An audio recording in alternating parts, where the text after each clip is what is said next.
Value summarized by maximum. প্রত্যেক ডিপার্টমেন্টের maximum বেতন কত? এক্সেল পিভট টেবিলের ম্যাক্সিমাম অপশন দিয়ে আমরা বুঝতে পারবো। যেমন ফাইন্যান্স অ্যান্ড অ্যাকাউন্টসের ম্যাক্সিমাম বেতন 5,10,000। এক্সেল পিভট টেবিল ম্যাক্সিমাম কিভাবে করবেন? Right click on pivot table value, then select summarise value, then select max.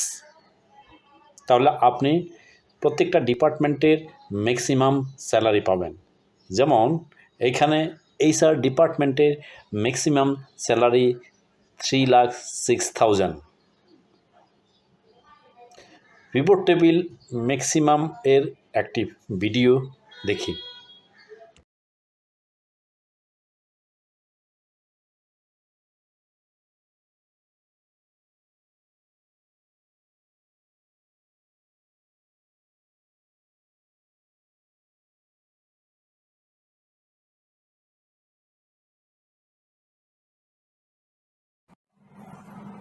Excel pivot টেবিলের ভ্যালুকে আমরা কি ভাবে দেখাতে পারি? Percentage, rank, difference, running total.